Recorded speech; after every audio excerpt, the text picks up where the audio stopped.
Counselor Accents Podcast. Two school counselors who love their jobs. Oh, and they happen to have Southern accents too. Bless their hearts. I'm Laura Rakeford. And I am Outdoor Kim. Well, I was going to say, and we're Counselor Accents, by the way, but I was going to say that our special guests today are the birds outside at your house. Listen to the birds. I'm hiding. This is so sad. I am hiding from my family. Hey, we have all been there. If you are in your car, honk the horn right now if you've ever hidden from your family. I am hiding on my parents' porch, hid. How pathetic am I? But I just want privacy, as I like to say in my formal voice.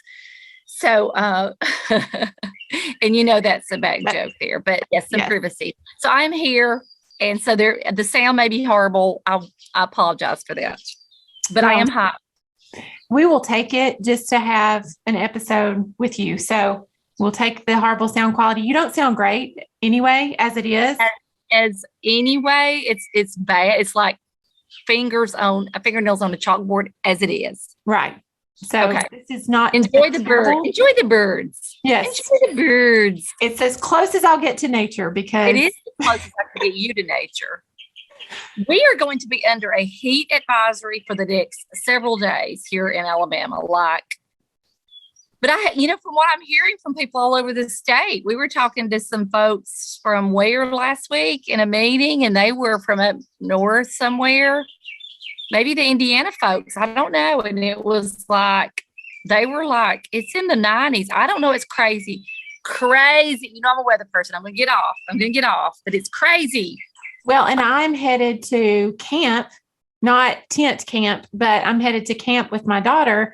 A lot of outdoor activities in this heat stroke inducing weather. Yeah.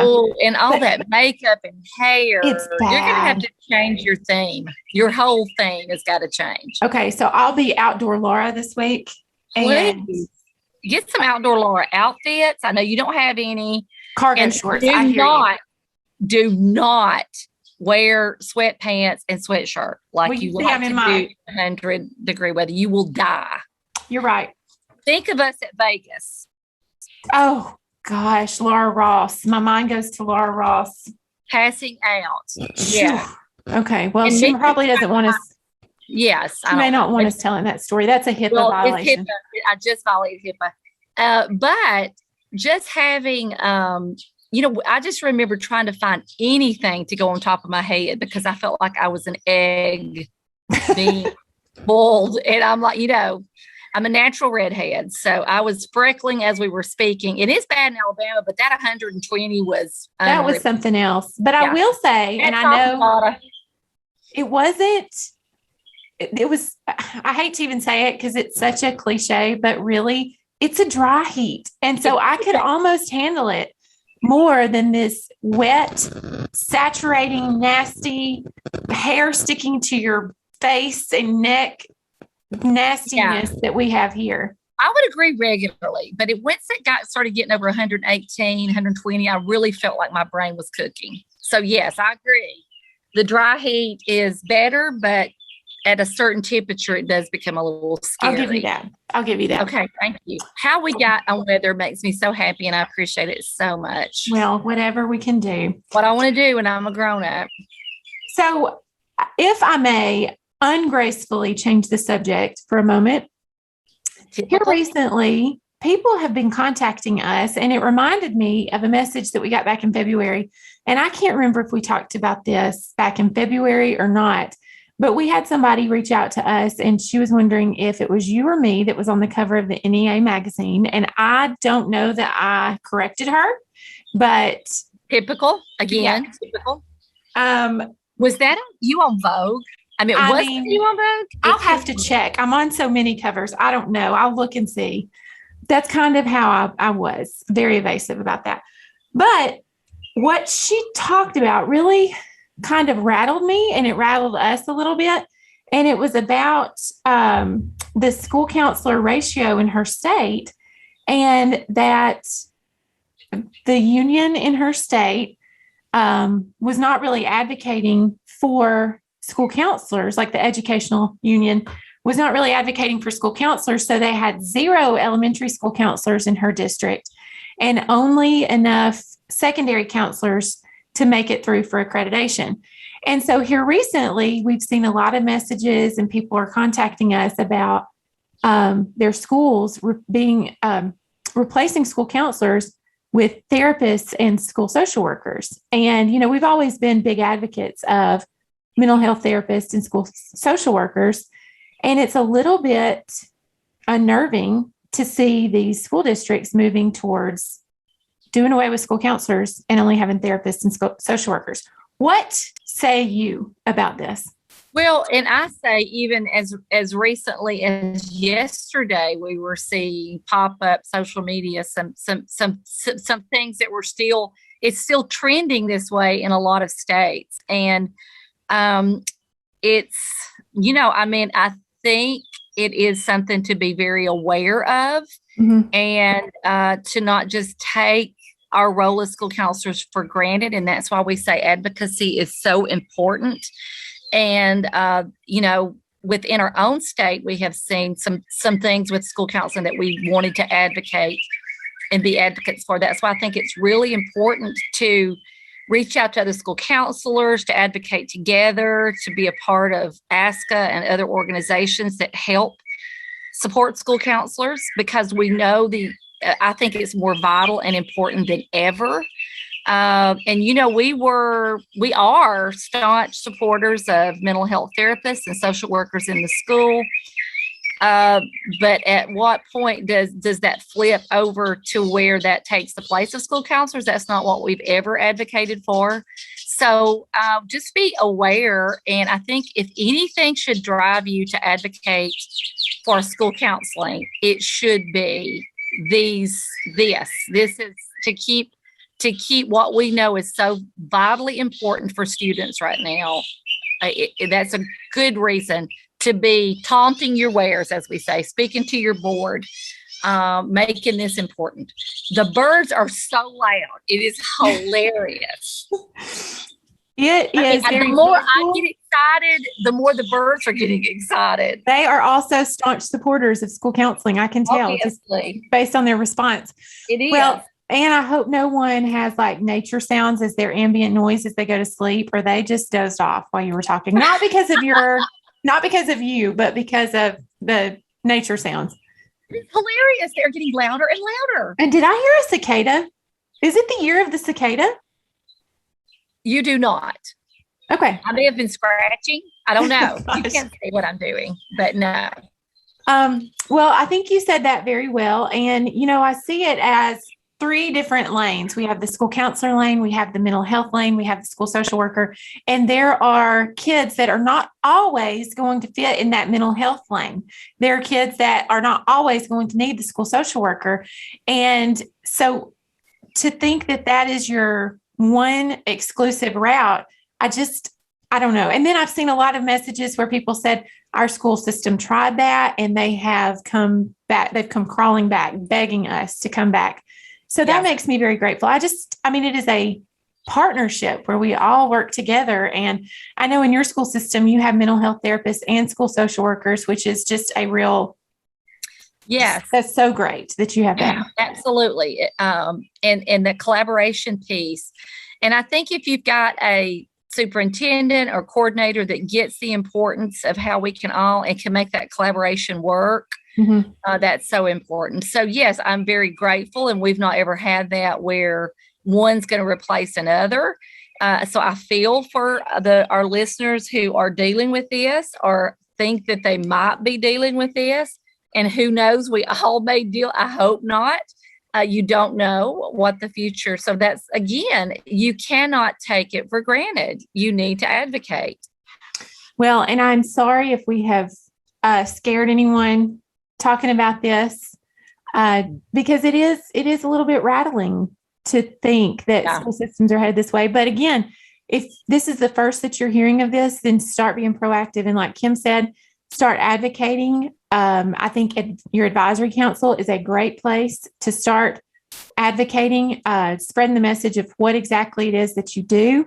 I know I've seen a lot of infographics going around of how many individual sessions you did this year, how many small groups you conducted, how many lunch bunch groups that you had this year. And so the more that you let people know that you're just not sitting in your office looking at Pinterest, then, the better it is going to be for your job, just because people need to know what a school counselor does if they don't know. Well said. It's not bragging. It's not bragging. You're not doing it for yourself. You're doing it for your program. And this is a very great example of why we say you be the leader that you are and advocate for your program. Yep. It's for the children. Do it for the children. All right. That is not our topic for today. So I'm really excited to talk about our topic. I am too. So what we have decided to do, and it's because we've actually had a request to talk about interview questions. 'Tis the season. Yep. A lot of folks are changing schools or maybe changing districts or moving, and there's a lot of graduates and they're interviewing for jobs. So we're going to talk about, and the way we're going to do this is fun because I'm excited. I don't know why. I don't know what that was. This is fun. What is that? It's another accent. Huh? It's another accent. It's another accent. So anyway, I have no idea what you're going to ask me. You have no idea what I'm going to ask you. But what we're going to do is we're going to break this into a couple of questions each. One is going to be starting off with, we'll just go as we get to them. The first couple of questions are coming from the role of the school counselor. So shall I begin or shall you begin? Well, let me say this. First impressions matter. And if you walked into my office looking the way that you do right now, that would be first strike. That is why I look like this, Laura. This is you look like how you come for. This is how not. Do not wear a T-shirt that says "Happiest Counselor on Earth." I'm sorry. Gosh.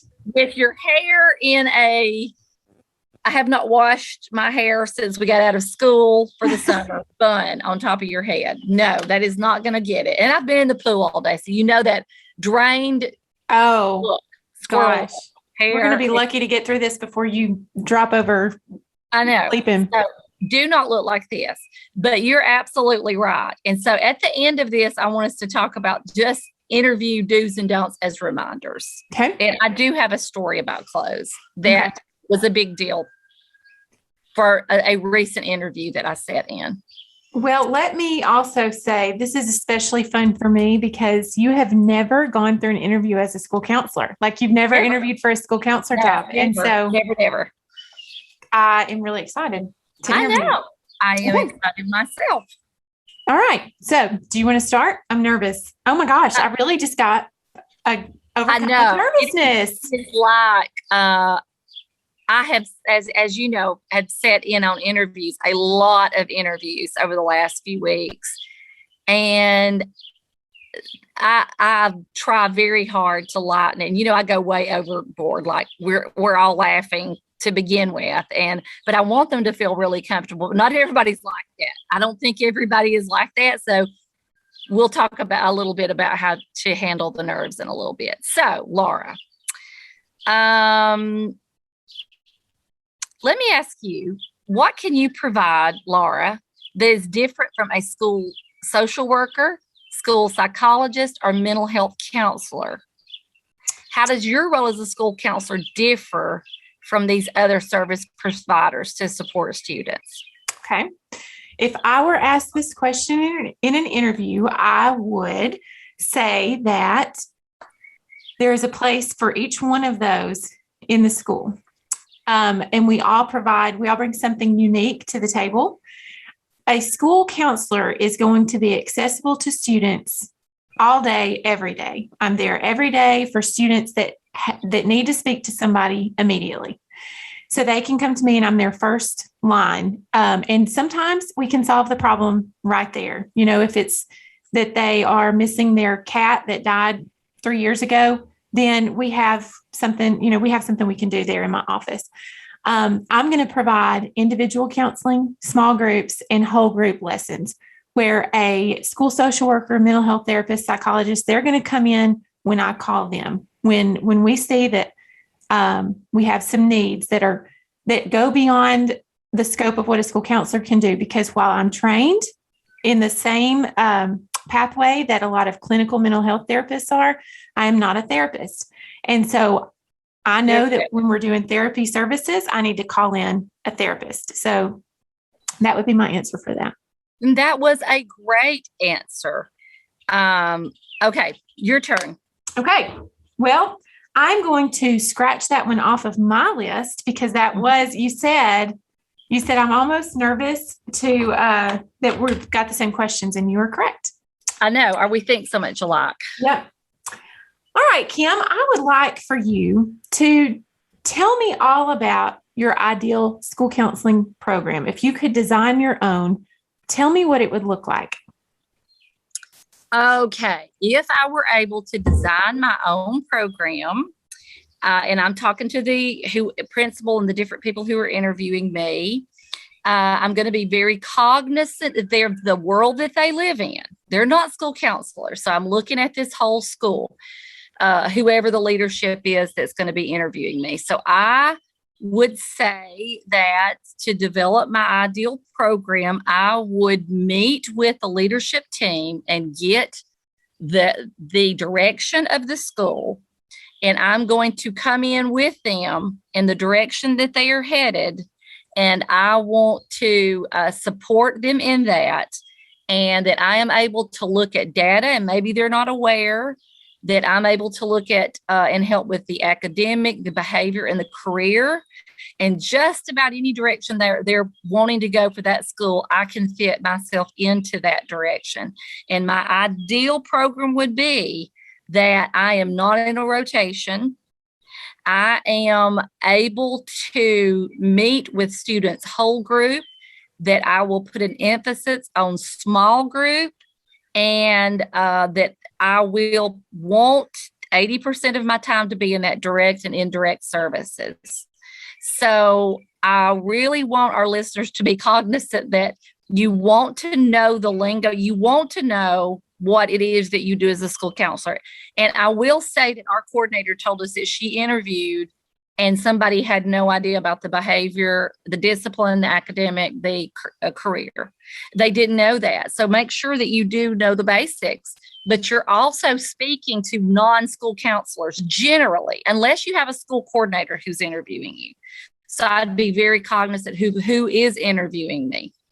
And I would use those words like, I'm here to support the school if it's the principal. I'm here to support your role, and really push for that time in that whole group, small group, and individual, and not rotation. That would be my ideal. That may be clear as mud. I hope that is somewhat helpful. That was helpful. I feel like that was helpful. Okay. I think it's very important to know your audience, like you mentioned. If you're talking to some teachers and an administrator, they may not, like you said, know exactly what the role of the school counselor is. And so this is your opportunity. So I think that's really good. Yes, absolutely. And you want to, and I got this from our coordinator when she said, you're talking to the board. What is the board mostly interested in? And it's going to be it's going to be different than, so always know your audience and who's interviewing you. So if it's a school counselor coordinator, that's a whole different ballgame, and you can speak that school counselor-ese language out that way. But this is, I hope these are helpful. All right. So we're ready to move on to the next section, which is strengths and interests. So usually this is just a little bit different than role of the school counselor. So it's more of you personally. And I don't know if we said this, but we pulled these questions off the ASCA website. It's sample interview questions for school counselors. And I do think they're very good questions. So most of the time sometimes administrators don't know what to ask a school counselor. So I've had several administrators who have asked me if these are good questions, and they are. So just so you know. Okay. Do you want to go first? Sure. Let me go. I want you to go first. I want you to ask me. Okay. So let me ask you about what grade level you feel like you are most comfortable with, and how do you think you best connect with this student population? Okay. Let me talk to what is it? I'm going to break the fourth wall. Is that what they say in acting? I love it. Where I am talking to the audience right now. Thank you, Meryl Streep. So my answer here, I mean, call me fake if you want, but my answer is I'm going to adapt my answer for whatever grade level I'm interviewing for. So if I'm interviewing at a high school, and let me say this too, I've made this mistake before, so learn from my mistakes. But if I'm interviewing at a high school, then I'm going to talk about my experience at a high school or with high school students. And if you're thinking, oh my goodness, I just finished college, I don't have that experience. Well, you did an internship. If you were K-CREP accredited, then you did some secondary hours. So use that and how much you enjoyed working with that age group. If you are interviewing at a junior high, find you some junior high experience, tap into some junior high experience. And then, of course, at elementary, talk about that age group. So, yeah. Okay. Very good. Very good. I think that's the right answer. I think you just gave it. Okay. That we have asked this question over and over again because we ended up because I'm at a K-8 school, pre-K-8 now, we have jobs now this is not school counselor, but we had jobs opening up at different levels. And so if there is an opportunity and you can choose, then be like, this is exactly where I want to be. I would rather be here. Yeah. And, but if you really don't know, you may be surprised. I have told everyone I've worked at elementary, middle, and high school level, and it would be very hard for me to pick my favorite.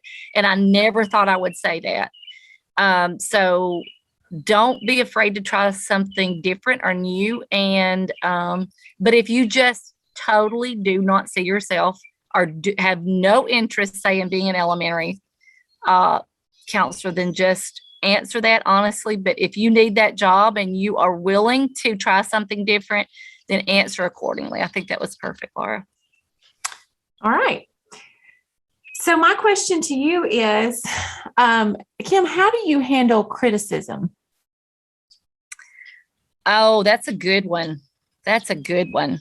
So, and we have asked this question. This has been a recent question, like how, especially like not necessarily criticism, but how do you handle confrontations? Right. So it's that negative energy that's coming at you.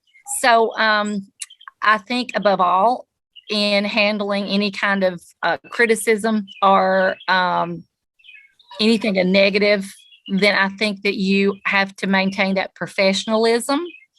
And you need to examine that and say, where is this coming from? A lot of times we found out there is usually, if it's a parent or it's a student or if it's even another teacher, there's really something else going on. A lot of times it's not really aimed at you, but it is something that gives you an opportunity to look at yourself. And I know this is big talk, as my mama would say. This is big talk, but you have to really be able to let that roll off of you like water off a duck's back. But at the same time, if there's a nugget of truth to that, or if it is true, you need to examine that and make those changes that you need to make. But a lot of times we find that there's really there's something else. There's something else that's just, you need to have a conversation and get to the bottom of where this criticism is coming from. And that's probably how I would answer that, is just say I would maintain that professionalism and look for the truth in it and look to see if there's maybe something else where it's coming from. Did that help? And I'm going to be honest, the reason I chose that question is because I knew how you would answer it, and I wanted our listeners to hear it, because I think that your philosophy on criticism, not only can you say this, like you said, it's big girl talk, but you live it because you're criticized all the time. Believe me. No, I'm kidding. No one is more criticized than I am.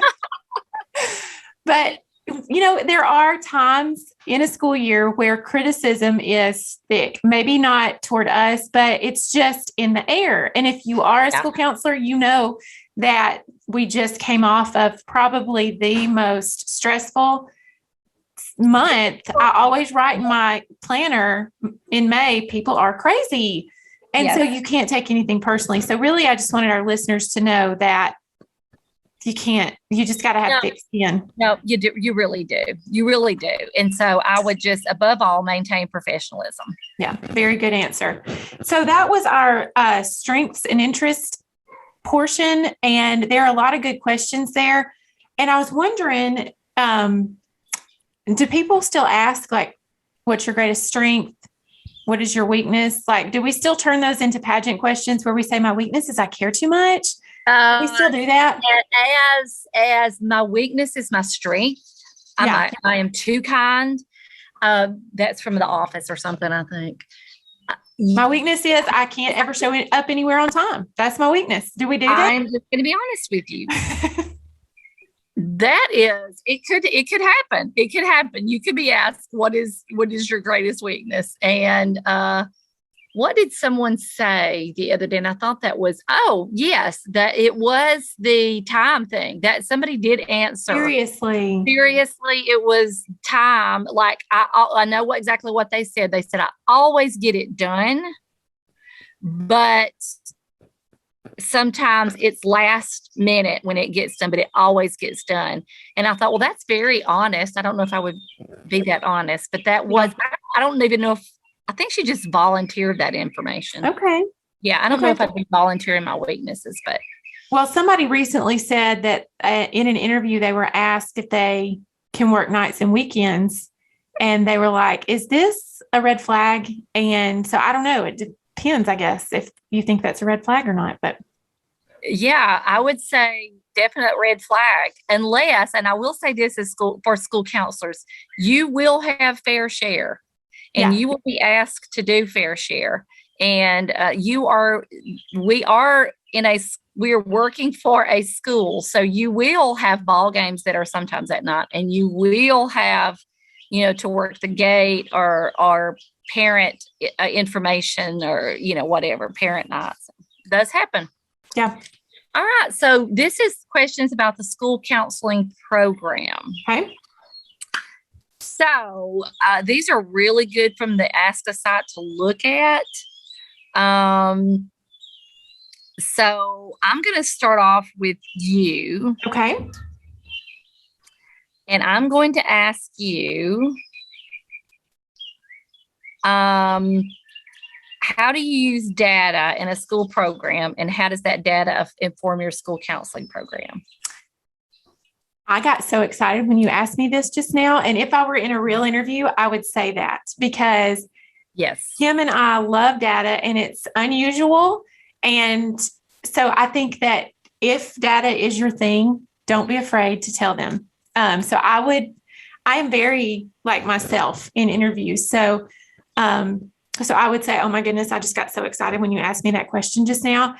And I would say I run a data-driven school counseling program. I don't do anything unless it's supported by data. So I'm not looking on Pinterest for cute lessons.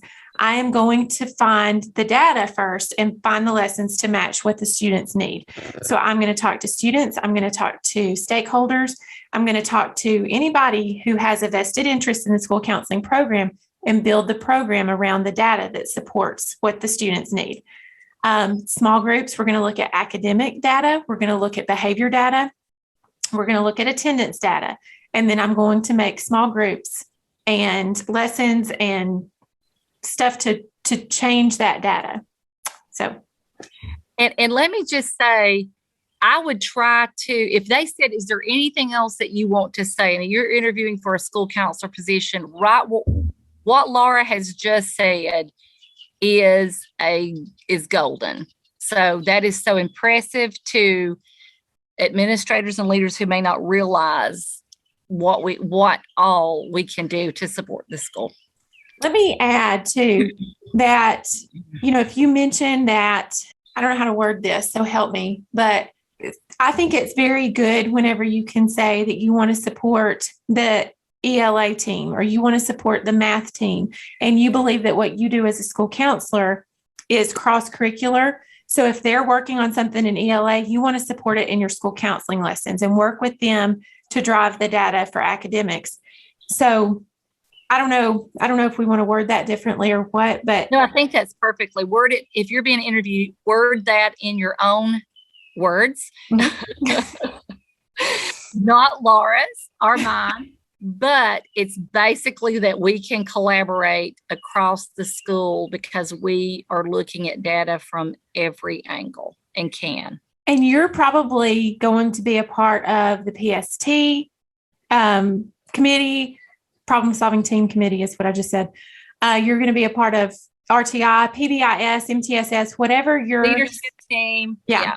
And so you're going to be looking at data. If you're not familiar with data, you better listen to one of our data podcasts. You better sign up for one of our data sessions. You better call us and say, I need all your data stuff, because you need to familiarize yourself with data. Absolutely. Okay. Oh, shoot. I've got to ask you something. You do. All right, Kim, I know what we've been working on. So I feel like I'm throwing you an easy question here. Not easy. It's not easy. It's just, I know what you're passionate about. So what type of activities would you deliver in a school counseling program to address an achievement gap, an opportunity gap, or an attainment gap? Okay. So, okay, I'm looking at this from the lens of a new interviewee. What type of activities would you deliver? I would think my brain would go to leveling the playing field. So think about those words, leveling the playing field. So activities that you could deliver might be in the academic, where you are helping students with academic needs, and it could be lessons like organization, it could be attendance. Opportunity gaps could be met through your knapsack programs or hygiene programs or food or clothes drives. So I would just really think about what it is that's going to level that playing field for every student. And this is a good opportunity to bring the equitable piece in. Those are words that your leadership team needs to be listening for. So I would use that kind of language if that helps or makes sense at all. I don't think I did a really good job of answering that, but. Well, my mind went to, and possibly because I know what kind of paperwork we've been working on here recently, but my mind, and I don't think you're wrong with how you answered. I just don't think you got the job based on that question. Okay, I hear you. No, I think you answered it probably better than where my mind went. My mind went to the outcome goal and closing the gap goals, where we have to use data to show what our outcome goal is going to be for the year. So, and then you have to tell what's your plan on closing the gap. And so I think I think both of our answers are the perfect answer together. Yeah. This makes me think too, every question is heard differently too. Yeah. And it's sometimes subjective, and you're absolutely right. That is more of that's more of a clinical and probably correct answer that you're giving. But don't ever be afraid to say, and I learned this, from my ex-work husband, Richard Orr, who is moving right on up the ladder. But, he will say, I really don't know, but I want to know, and I want you to help me know this. So and I'm throwing that in because if there's anything that you're asked, don't try to make something up. It's okay to not know. And I have watched him. He has never not gotten the job. I don't think he's applied for it, but I think it's because, and he has always come back saying, I just told him I didn't know what that exactly they were asking or needed. My mind just went to like every question saying, I don't know, but I want to know, and I want you to help me to know. And then they ask the next question. I don't know that either. I don't know. I really don't know what I paid this university for, because I have never heard any of these things right now. So maybe don't overuse that, but I do think it's very admirable to just say that. Like, if you are giving a term that you are not familiar with, it is better to say, I am not familiar with that term, and make it up with this stuff that you do know. But anytime, yes, on that, you are right. If you're clinically right on the achieve, those closing the gap goals and those goals. And that's just, when I hear the word gap, my mind automatically goes to, how am I going to level this playing field? And there can be many activities that could do that. And that could be through your small group, individual, parent meetings, whatever. And I would say that an administrator asking that question is probably looking for the answer that you gave over the answer that I gave, because they're not going to know about the outcome goal and the closing the gap goal. But we know that, like, because if you just finished school, then you know what those things are. Yeah. But anyway. Very good. Okay. Here's another, before we move on to the school counseling, out of the school counseling program. I love this question, because this is something that you need to be aware of. And I think it's interesting, but I'm going to ask this question. What is your role regarding standardized testing and 504s and other jobs that the leadership team, and would you coach the girls volleyball team? Are you asking me this question? I am. I thought it was so important, because what are you willing to do? And let me just say again on this, and you throw in, because I threw you this extra one. It has been our opinion, Laura, that you are working for a school and you get that job, and then you use data to change the mind of that principal. If that principal is hiring someone who will do the testing and you want that job, then you will do the testing until you can prove that your use is better spent somewhere else. Do you agree? I do. And I would like to answer this with a story. And again, I'm very real. I'm very much myself in interviews. So I would even tell this story in the interview. But when I was in school with other people coming up, and I had worked in a school, my mom's been a teacher for 357 years. So I've grown up, I cut teeth on IEP folders. So school is in my veins. So I know what it takes to be in the school. So we were going through these school counseling courses, and the people that were going through these courses with me, when Dr. Townsend, who I love, was talking about, some of these things that you may have to do testing, you may have to do 504s, this very question that you're asking, she was kind of preparing us. Well, some of the sidebar conversation was, well, I'm going to point to the ASCA standards and tell them that that's not my job. I'm not doing that. I'm just going to refuse to do that. And she's like, well, probably not the best way to get a job, probably not the best way to keep your job. And so, my mind also goes to our state leader who talked about some of the people that he had been talking to, and they kind of had the same attitude. And he was like, you do what your principal asks you to do. That's just the way it is. You do what your principal asks you to do. And I think what you said is very powerful, that you do what your principal asks you to do. And some caviar, okay, you will. As long as it doesn't break your ethical standards. Oh, of course. Yeah. Yes, of course. Caveat. Go ahead. Caviar, go. Okay. All right. So that's a perfect answer. And Laura, when I showed up and didn't interview, but just packed my desk and went, I had over me and another, it's hard to explain how this was, but I was K through 12. That is not and I was over RTI for K through 12, and I had over 1,000 students. Now at the high school level, there was a full-time there. But I did what I needed to do for a long enough that the data began.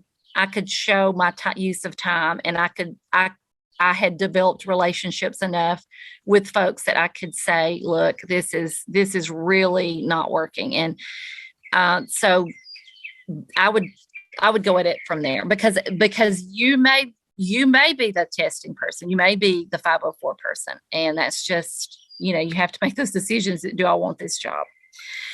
So Laura, we're going to move on to leadership. Laura, how do you see the word leader fitting into your role as a school counselor, and how will you model that leadership? Okay, again, I just got super excited about this question because I'm very passionate about school counselors as leaders. In fact, if you're not familiar with ASCA, it's the American School Counselor Association. In their guidebook, they say that school counselors are leaders. And I can point you to the page that it says that on. I can find it in the book if you want me to. But I take that very seriously. School counselors are leaders. And it says in our school, in our community, in our state, in our nation, school counselors are leaders. So I think that, my biggest job as a leader is to advocate for the needs of students. And I can't do that if I don't see myself as a leader. I'm not an effective advocate if I don't see myself as a leader. So good, Laura. I feel like I'm getting ready for a pageant. Good grief. Well, it's going to take more than answering these questions, honey. Please hear my heart. That was my leadership question for you as well. There is another question on here, but I do feel like it's very much putting you on the spot. But I also know you probably have examples. So what is a time that you can describe when leadership really made a difference in your program and what you were doing with students? I have plenty because I've been doing this long enough, but, and you may not have a time that because you're new, but you probably did internship or were under someone and watched something happen. Think about that. Don't say it was you that did it, but just say my role model in school counseling. Yes. Or maybe you did. They gave you some time to take on a task and so you can talk about that task. I'm going to defer that because it would be my example and not theirs but that's a good question.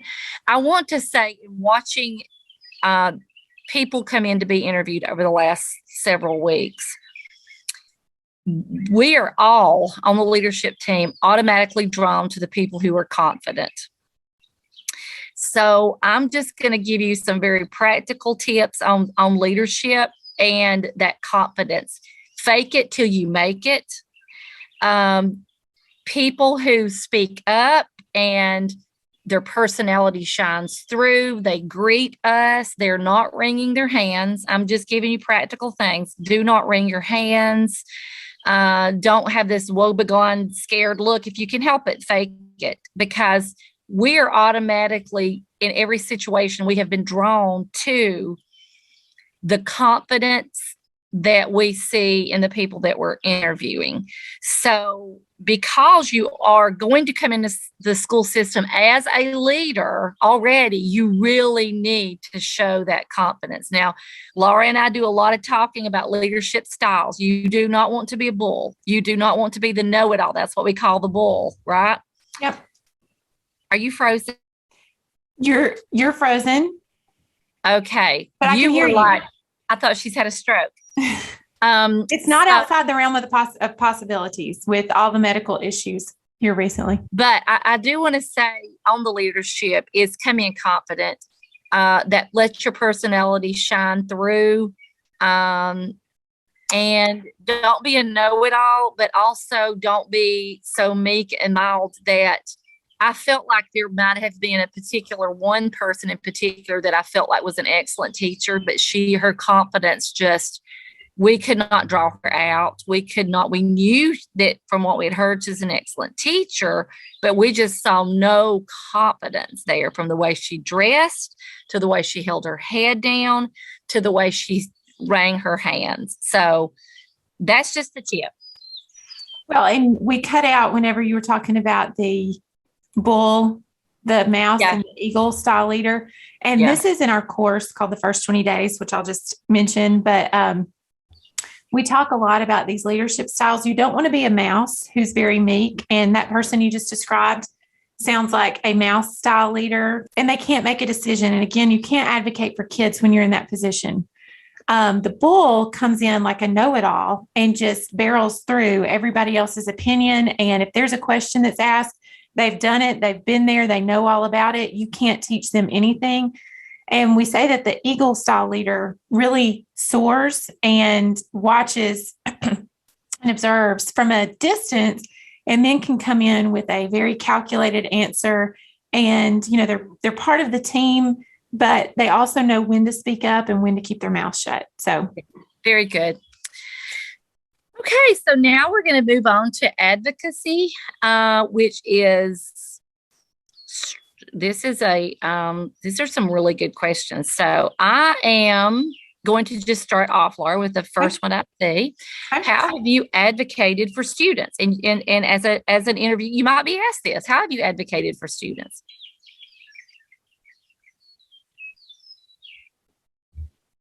Okay, so I paused just then because my mind went in a million directions. And I think, again, I'm breaking the fourth wall here, so I'm speaking to the audience.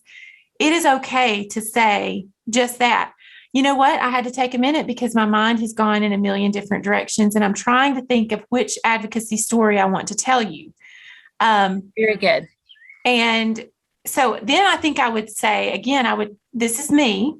And if you haven't had job experience, go back to your internship, go back to what you've seen happening. You've probably sat in on PST, RTI, whatever meetings. So what I would say in this situation is, again, I run a data-driven program. So I'm advocating a lot of times based on data. I'm looking at trends with grades. I'm looking at trends with academic performance, and I'm seeing what are our groups that maybe need a little bit more support. How can I support different groups? I'm disaggregating data, and I'm looking at that to see what can I pull from that and which groups can I work with. I advocate by routing kids to mental health if they need it. I advocate by going outside and tapping into those community resources. I advocate by bringing community members into my advisory council. And whenever I have situations that I need that advisory council support, then I'm contacting my advisory council because I've been proactive in establishing those relationships on the front end. I'm able to advocate better for my students. Very good. And, you know, even thinking about your internship, was there an opportunity that maybe even if you have to use a story like you advocated for one child that maybe you saw was being bullied, or you advocated for one student that you saw needed a pair of shoes, or, you know, think of something that these are just examples to get your brain going, because you don't know what they're going to ask. But that was a really good answer, Laura. And I appreciate that, because that's exactly, it's okay to say, let me think, give me a moment, let me think. And I thought that was perfect. Okay. Thank you. So I want to ask you this: how do school counselors advocate for students differently from other school staff? Well, I think that we have resources, and we have connections, and if you don't, you'll be building those connections with different agencies. And it's almost as if there are things that only we're going to know about students. Even their teacher, you know, they're not going to be aware of some of the things that these students have gone through or experiencing that they're telling you. So we'll be advocating for them on a level of, we're going to support from our school counseling abilities. And then if if outside helps are going to be needed. No other teacher has reached out to, drug rehabilitation places like I have, or reached out to juvenile for juvenile probation support, or with judges, or with teachers do a lot with their DHR, or whatever what other counties called the Department of Human Resources. But we do more of that, and we're going to reach out for the mental health and the social workers and those kinds of things. So we all work together, but our job goes that I'll just call it the next level of what's got to be done. Very good. Okay. So let's move on to what we have spoke about before and we feel strongly about, which is collaboration. So, Laura, what is your view of collaboration or consultation in the schools? Okay, well, I believe that collaboration and consultation are two different things, and they're both very valuable in schools. First of all, let me say that I feel like we're all necessary. The teachers are on the front line, and I cannot be effective as a counselor if I don't depend heavily on them.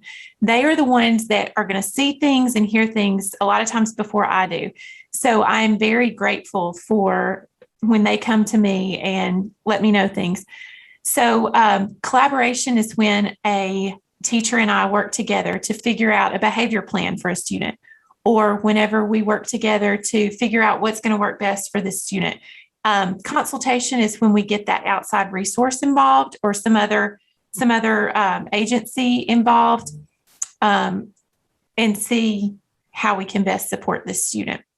But I think that's why it's important to have that long list of community resources, so that you know exactly which direction you can route a student that's in need. Very good. Very, very good. Okay. Would you like to ask me in the collaboration realm? Yes. Or not? Well, I feel like I answered the question for you, but there we go. That's enough then. We've done it. So, well, let's say though, we talked about it a minute ago, but administrators want to know that you're going to be able to work with your coworkers. So this is where you can really talk about how collaboration is key, and that it's important. A lot of these questions are, how would you deal with an irate parent? And I feel like you covered that so well a second ago when we talked about not confrontation, but criticism. Yes. It's going to be the same thing.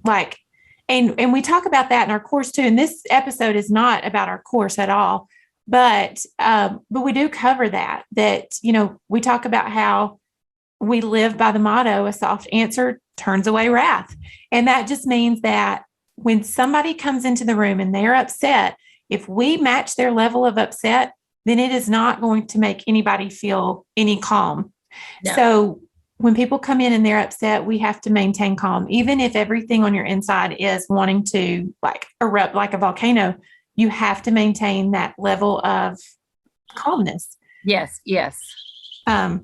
But they want to know that you can get along with people, even difficult people. And we do have a podcast about difficult people, because I've gotten along with you for several years now. It's been difficult on its own, but yes, we managed to make it work. So, you may get some scenario questions. I know that we have given scenario questions. And, it's really difficult to know what scenario question that you're going to get. Yeah. So I don't know that I would love to look at these questions at some point and us go over some of these as a different podcast, like what if a podcast called What If. And talk about, because you will have these that are listed. These are pretty good ones that you're probably going to have to deal with at some point or another. And a lot of these are like, they are scenario questions. Like, what would you do if a student told you this? What would you do if you found out that a student was whatever? So you need to remember your confidentiality constraints, like what is confidential and what can you get somebody else involved in? So know that before you go into the interview, especially dealing with these questions. And then know when you need to bring somebody else in. So you don't break confidentiality. A lot of these, if you're given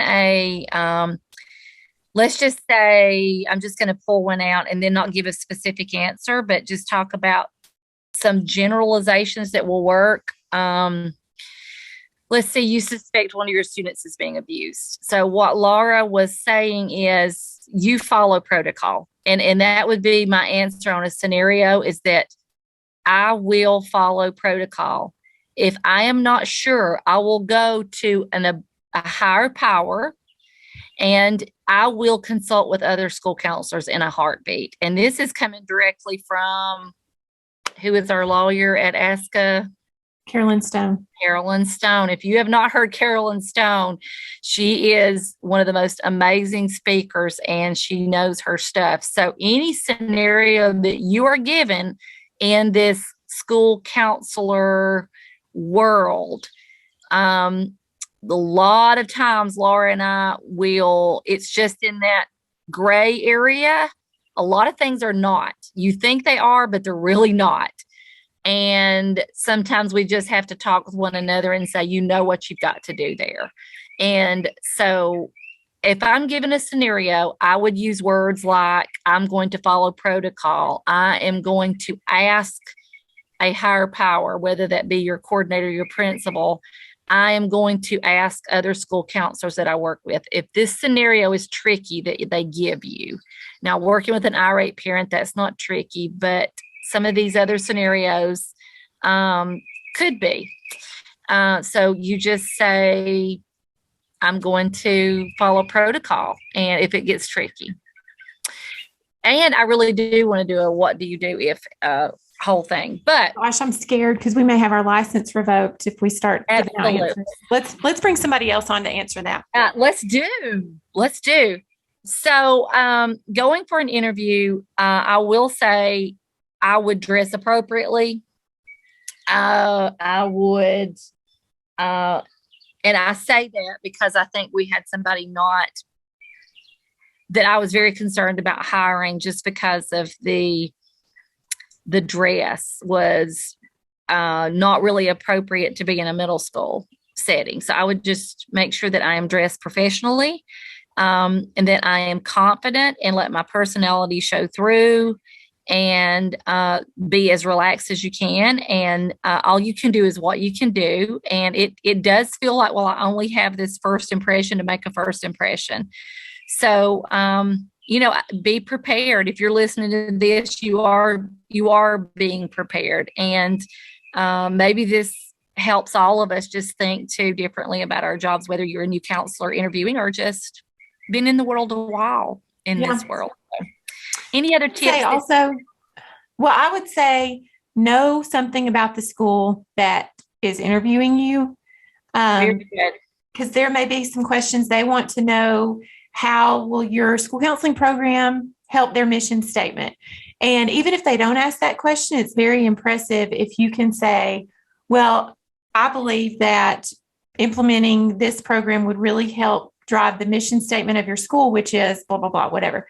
That's very impressive when you know something about the school and can work it into your interview.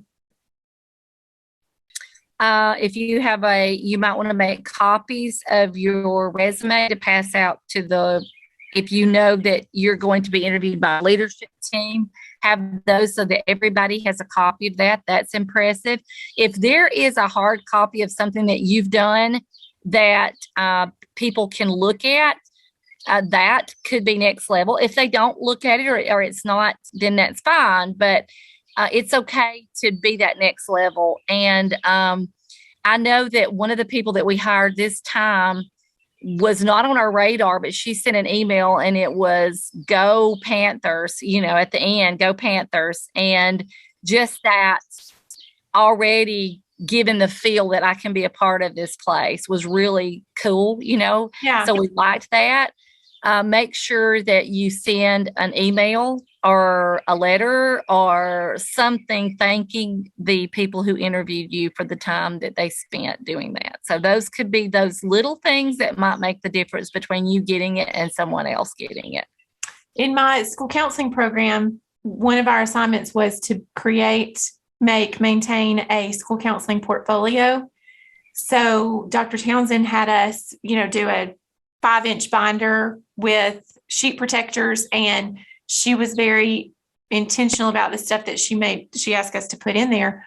And so I took that into my interview and got the job, and they all looked through it as I was talking. And then I had an administrator that I got the job in a different way. And anyway, he came in my office later and he said, "Is that your portfolio?" And I said, "Yes." He got it off the shelf. He said, "I would have hired you on the spot if you had brought this in."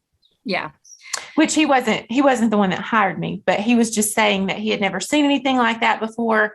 And he was talking about how impressive it was. He said, "If you brought that in, I would hire you on the spot." And we did have that next level, and that did make a difference. So, and maybe if yours is electronic, if you could make copies or share that link or whatever, just to think about those little things that might be your next level. So we hope that this has been helpful and informative. I know that this won't hit every listener, but really, when have we ever? When have we ever? Well, and let me say that one time I interviewed, and they were doing a lot of construction. So it was 2 men that interviewed me out in this like little, like a FEMA trailer. And so there was like no air. It's the dead of summer. It was so hot. And okay, what are you acting like this was you were being interviewed for a school counseling job? I was, for real. Yeah. I feel like you were possibly in a interview that you may not have realized what you were interviewing for. I hear you. Well, and it could be because some of the questions were very unconventional. Like they asked me, they said, "I'm not making this up. I'm not making this up right now." Oh boy, this is great. But they said, and it was 2 minutes. Like I don't know how far to go with this because they could be listening. You never know. Oh. But they were like, "Okay, well, you are obviously very attractive." That's what they said. I'm not joking. Oh, no. I could have had the job right then. But they were like, "You are obviously very attractive." They said, "What would you do if a student hit on you?" And that was one of my questions that I had to answer. But they had created this whole scenario based on they were saying, let's say you are in an English classroom and the boy comes up and whispers in your ear. And they created this whole story. Okay, that is a little creepy. And I would have said, give me the name of your HR. Well, and that's not what I was going to tell you about that whole interview. What I was going to tell you is we were in this FEMA trailer. It was 300 degrees in there in the middle of July. And when I got up, I know that the whole back of my outfit was stained with sweat. I know that I walked out looking like I had wet my whole self because it was so hot. And the whole thing is so creepy and weird, and you walking out all sweaty, and that's just so. And bad. I don't sweat, but I did in that FEMA trailer. I think it was part nerves, part worrying that I was being trafficked. I don't know. And that is so offensive. I mean, it's so creepy and offensive. Oh my gosh. Yeah. You never know what you're going to run into. You really I did not get the job, and it was because. Well, that's a good thing. All I'm going to say is it was a good thing. But I will say it was one of those situations where they already knew who they were going to hire. And I was a fluff interview, but it was great for experience. Obviously, you've got some stories to tell. I got stories to tell. I can't believe I've never told you that. I have never heard that story. And that is so funny. And everybody knows how I got my job. Just when somebody moved out, I moved in and hoped that nobody would notice. So who interviewed her. I'm not really sure. So there you go. But that has been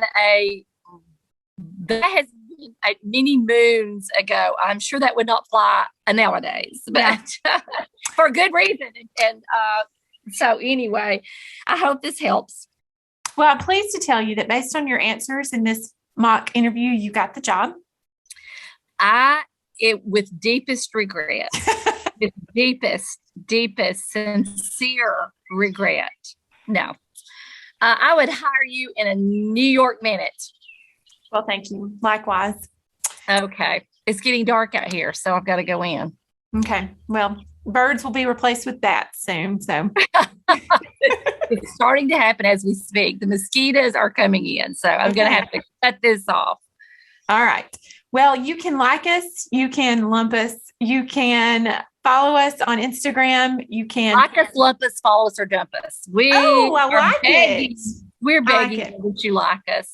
And we did reference several times in this mock interview our course, which is called The First 20 Days. And it's all about whether it's your first year or your 21st year, what you should do to set up for success as a school counselor. And it's just tips and tricks. But we go through, I think, 12 different modules. So do it at your own pace, but that is available. We can drop a link to that in our show notes. All right. Have a good week.